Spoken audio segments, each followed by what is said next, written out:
am Tato Cat and welcome to my channel. Today we are playing The Letter. Previously we found out Rose died. We went to work anyways because we cool like that. Actually no, we're just trying to distract ourselves from the terrifying fact that Rose died with the words "Help me," like the letter written all over her walls.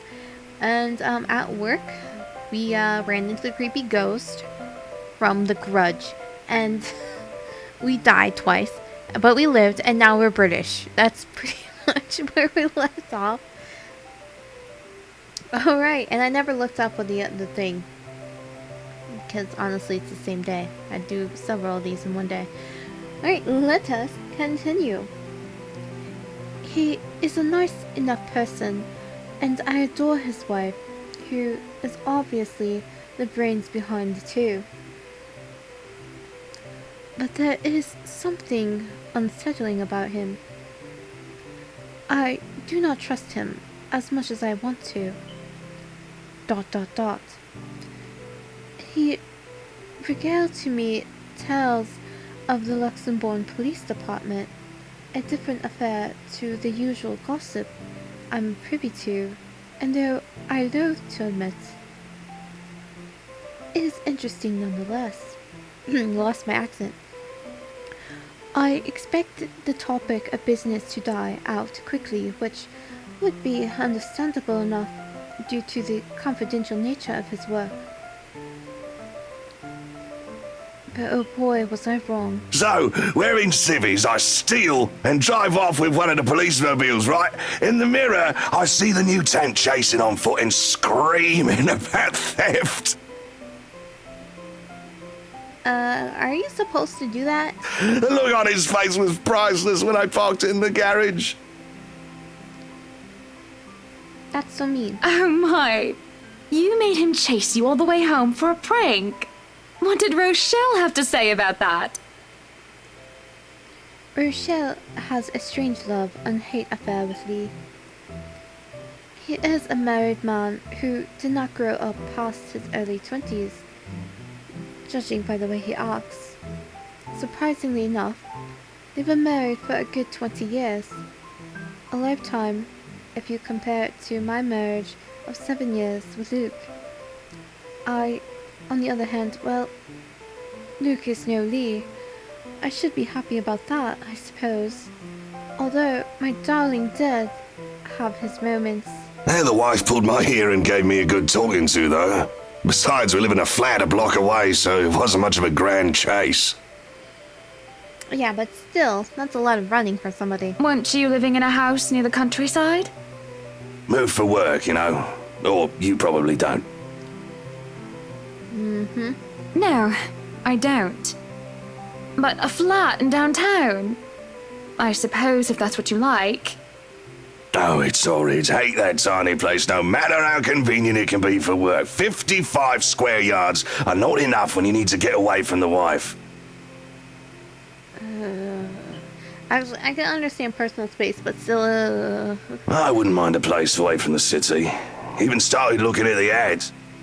I spied an interesting lot, actually. Heard it was finally put up for sale. Or that something mansion, you know the one with all the ghost stories.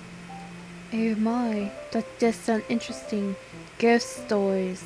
Maybe I can murder my husband there. I don't think that was her thought, but I gotta get a drink. Bottle opening ASMR.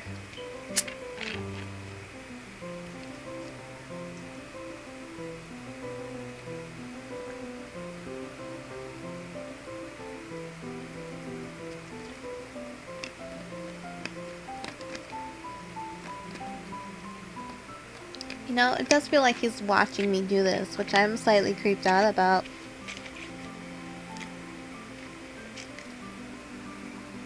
He's all blinky and stuff. I know what he's talking about. There are really only a few urban legends around here. It's The Ermengarde Mansion? It's Ermengarde, not Ermengarde. I was not aware of that. I've been pronouncing it incorrectly this whole time. Although haven't a few other characters also been pronouncing it incorrectly? Perhaps it's just an accent thing. Ah, that's the one. Worthy of a king it is. I'd buy it myself, but Rochelle would only gripe if I brought it up to her. It is a big, haunted, spooky place. It's understandable. Not to mention all the expenses a place like that will be a real fixer-upper. And you'd have to get a lot of servants to help clean up. You also have to find someone willing to work there with how superstitious people can be. If it becomes a problem, just hire someone to do an exorcism. Yeah, just do that. Actually, I do know of someone who could be up to the task. Oh, who? You remember the Ludgates party at their Christchurch summer residence? No. Of course. It Oh, was she an does. excellent soiree. Everything was so classy, too. Such good taste. Oh, that place was a pigsty until they hired out this interior designer and they turned it into a bloody palace. Oh, that's how we met Makoho. She worked for the Exodus for their apartment in Soho too, and they recommended her when we were looking up pieces for our beach house in Porto Colom. I think I have a business card right at... No, I must have left it in my other jacket. Anyway, she's called, what's her name? McCullough, Marianne, I believe, yes. McCullough, Mary Ann. But truly, if anyone were to get that place in McCullough, well, they'd be the envy and the talk of the town.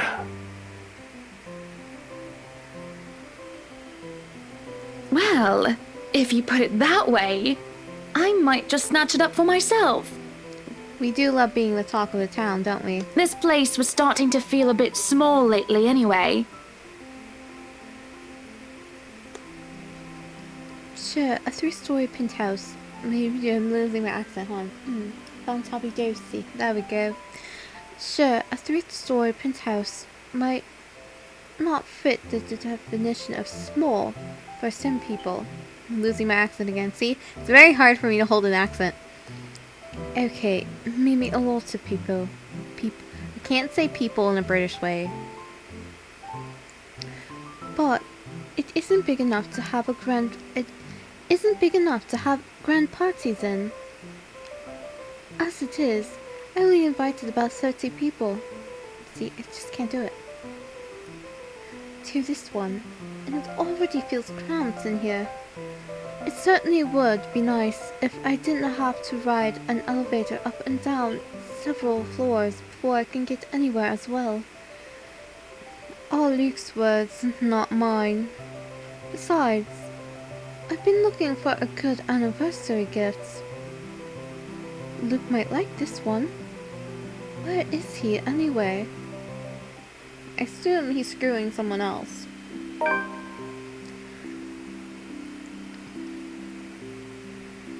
Okay, journal. Timeline. Oh, this is before everything.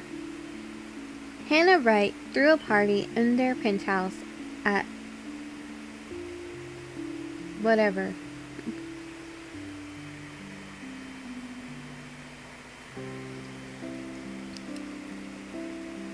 Coach?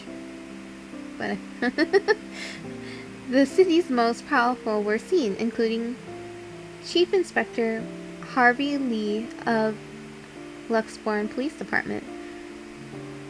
From him, the socialite, there we go, can't even speak English, let alone proper English, heard of Ermengarde Mansion, up-and-coming open house, and of the interior designer, Marianne McCullough.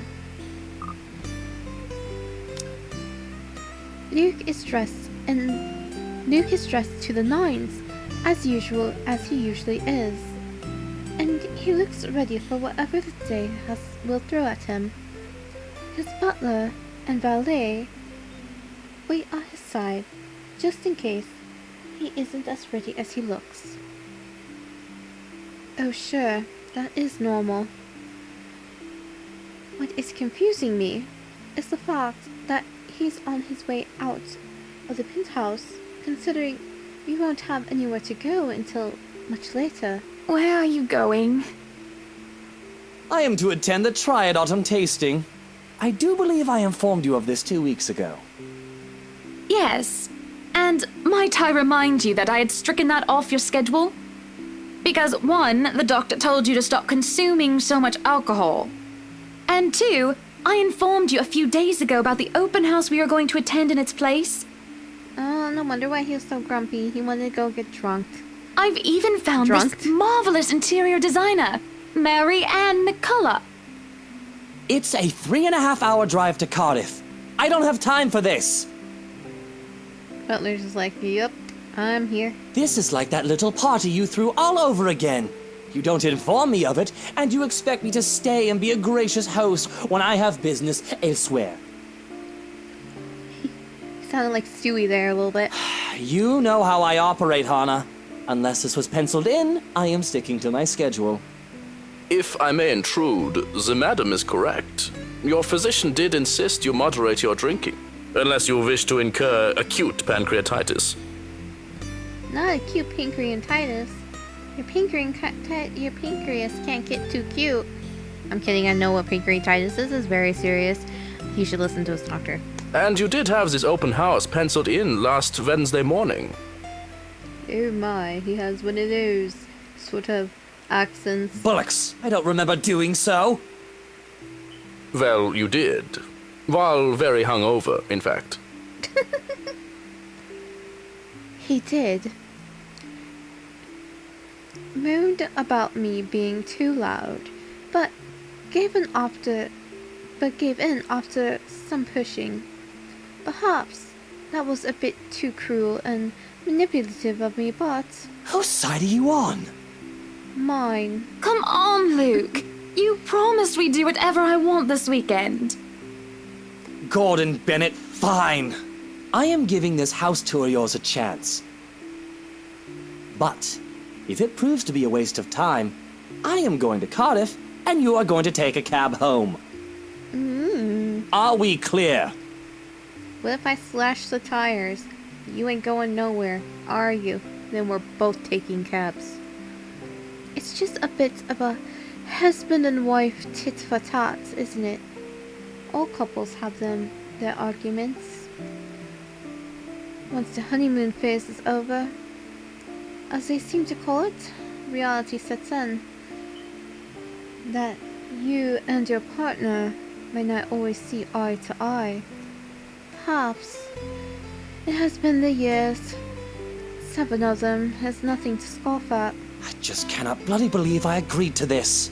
I was really looking forward to the triad tasting. I really want to mess up his hair for some reason. Though sometimes I think it's something a bit more than just simple disagreements. And I have to stop myself from wondering where we went wrong. There's always the Triad Christmas tasting in Manchester next month, and that'll only be an hour-and-a-half drive. Have I been neglectful? Have I offended? Have I acted shamefully? Yes, but Cardiff. No, he's a dick, my dear. Certainly, any problem can be discussed. As long as he doesn't turn me away. Well, there goes my good mood. Are you happy now, Hannah? Of course we are, dear. Why must he treat me this way? Remain silent, defend myself. We should defend ourselves. But he's going to be mad. And then we're going to fight. Oh, whatever shall we do? No, fuck it. Defend ourselves. Yes, I am very happy, Luke. Because for once in a very long time, we are It's a doing what plus. I want. I'm ecstatic. Understood? And this would be perfect if you stop acting like a child who needs their nappy changed. We will be leaving after lunch for the Ermengarde Mansion. You are going to park your rear in the car and keep mum. And you are going to behave during the tour. Yeah. Behave. Needless to say, Luke looks a bit shocked at my little outburst. He opened and closed his mouth a few times, struggling to reply before He crosses his arms to look like, well, a moping child. Any more rules for this little excursion of yours, Your Highness? Maybe. No wine. I knew there was another one. No wine. No whining, either. Unacceptable! I am already not allowed to the tasting, and you would deprive me of that simple pleasure? Well, apparently you shouldn't be having it, Monsieur Drunky Pants. If I see you take one sip today, I will put the stocks under lock and key. Do you understand me? Don't forget the bottles he keeps in his dresser. You're the best, Joe. Is it Johann? Johannes? Johannes? Joe? Whose side are you on? Mine. How many times in one day can you ask that? All of the times. As many times as I need you, traitor! The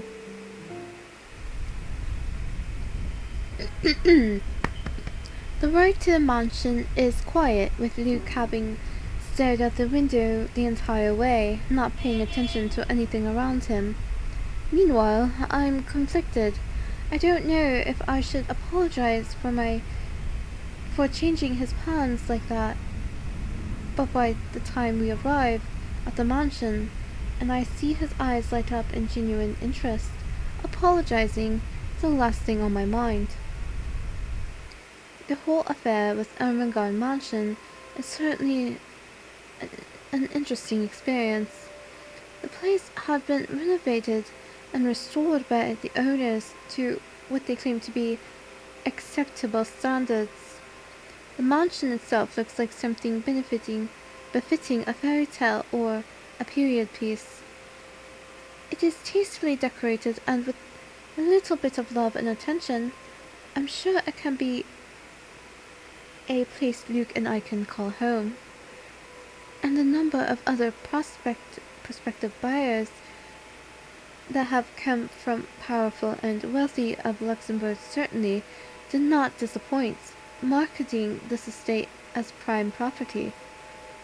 The Lees are amongst the group who went with the Rose woman, and I saw a few other notable faces, though I did not really feel like mingling. Unfortunately for every one of them, the Wrights are interested in buying. Bad blood. What's been bugging my mind, however, is that Isabel. What is her problem? Why is she so purple? I still don't quite understand what's happening. One moment, she is scrambling to give us the paperwork to finalize the sale. Then she's panicking over some sort of prank letter or another. The second thing on my mind is how touchy my darling husband is being towards the poor dear. I cannot even plaster a smile on my face, a horrid scowl taking its place. There is no way I can pretend nothing is wrong as I hum. And I'm sure little Lily here would certainly appreciate it if you remove your pretty hands from her, darling. She most certainly did appreciate it. He is quick enough to detract his hands, which is all that the girl needs to, well, for lack of a better word, escape. I think I need to step out for a while. I'll be back. Her partner follows, shouting after her without hesitation. There is an awkward air among us as we are left in the wake of whatever that was. The others murmur and gossip with each other, speaking of the poor daft girl and telling the tale to whoever was not audience to the act in the first place. It doesn't take too long for the woman Rose to return and pull us aside into the study, what I rightfully assume is damage control. Oh, do you see this? They look really similar, okay? I mean, she may not be evil like I initially thought she was, but certainly it is creepy, right? I'm not alone in this. It's creepy. Rose invites Marianne in too, hoping to apologize for her as well. To her as well. But the woman refuses, saying she is not one of her clients anyway. That leaves myself, Rose, and Luke, last all too eager to make himself comfortable and study. He's no doubt already claimed it as his own. I can't apologize enough about what just happened. Please forgive Isabella. She's been under a lot of pressure lately. She's young, and all those rumors about this being haunted just got to her head. And now you dead. I'm just saying. And it must be this terrible heat, too. Not a drop of rain for days now.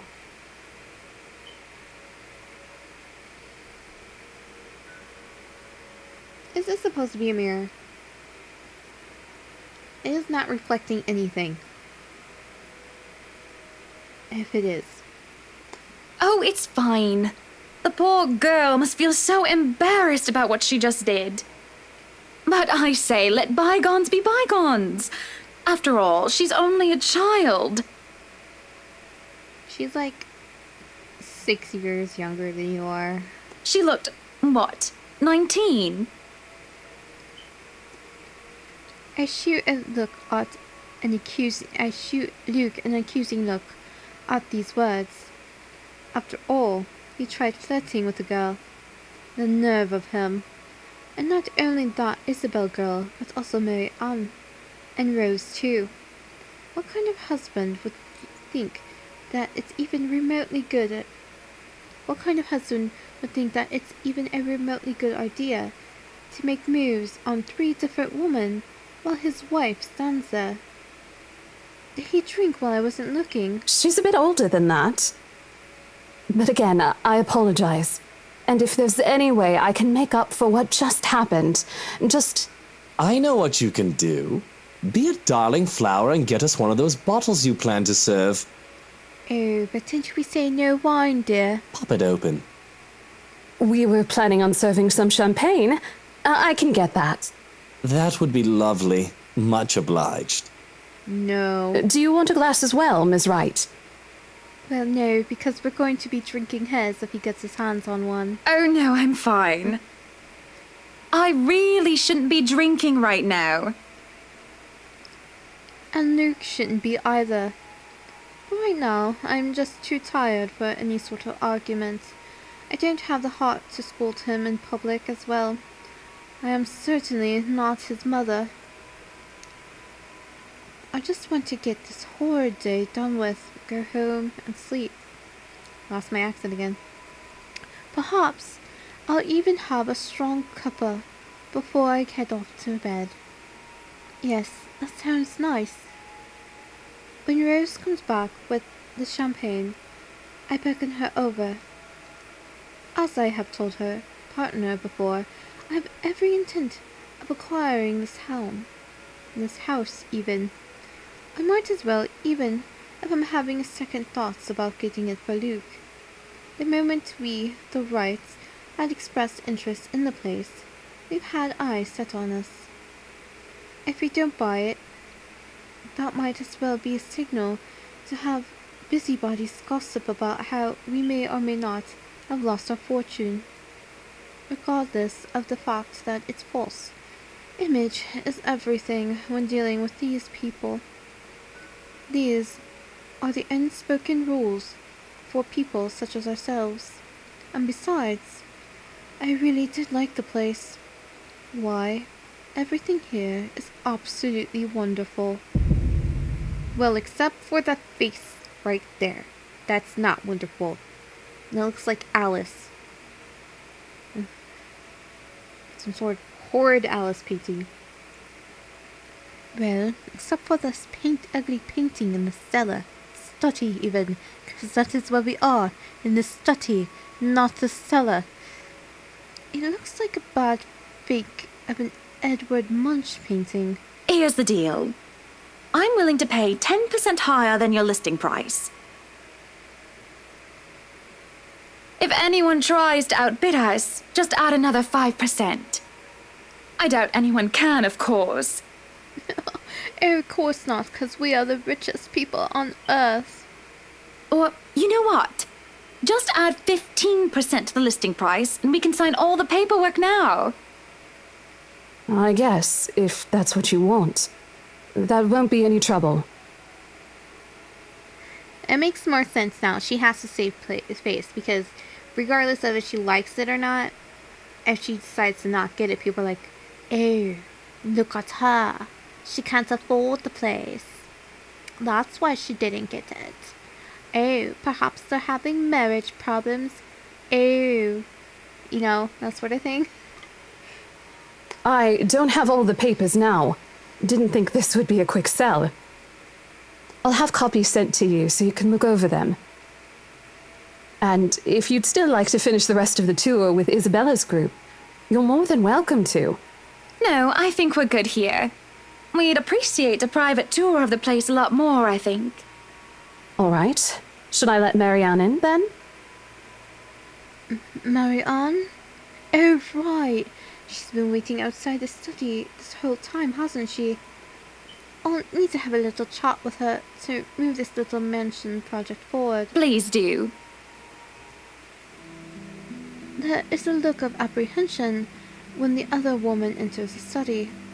Yet, like a professional, I see them losing the...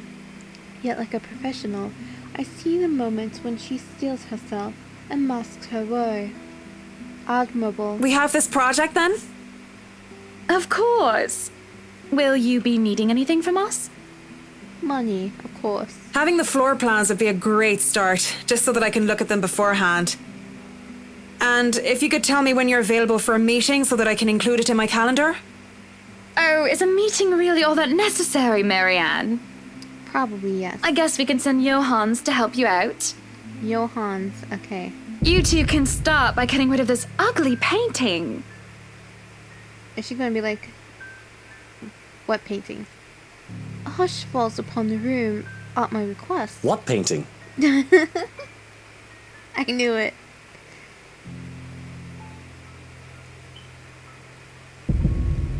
And lo and behold, the painting is gone. In its place, a mirror stands, which leads me to look at my own confused expression. Odd. Well, no matter. Back to the topic at hand.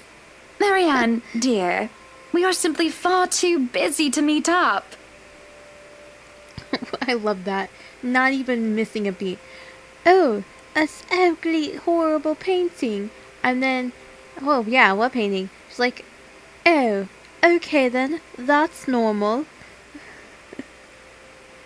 Continues on the conversation. Or perhaps maybe I should free up my schedule. Question the need for a meeting. Just free up your schedule. But I guess we can free up a day to meet with you. Oh good, at least Marianne likes her clients.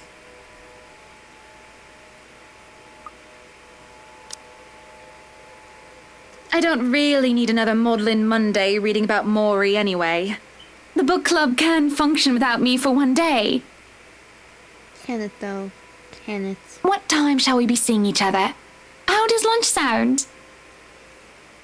Besides my house, getting a little cockney there. Besides my house, I can't do it. Has a higher priority over book club. Why? We can hold the next meeting in this place. Why we can hold this next meeting in this place?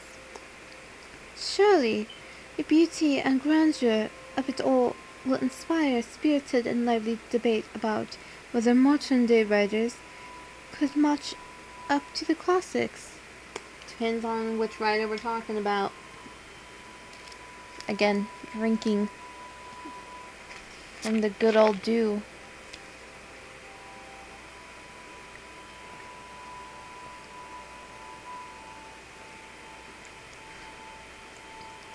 I might as well clear up the rest of my week to handle whatever affairs buying this mansion requires of me. Smart thing. Smart cookie, you are. Okay, we shall end this episode here. Hopefully, I don't end up having to do an Irish accent, because I know for sure I can do it. I'm struggling with the British one, if you can call it that. In the next episode, I'm Potato Cat. If you haven't already, like, comment, subscribe. Have a wonderful morning, evening, afternoon.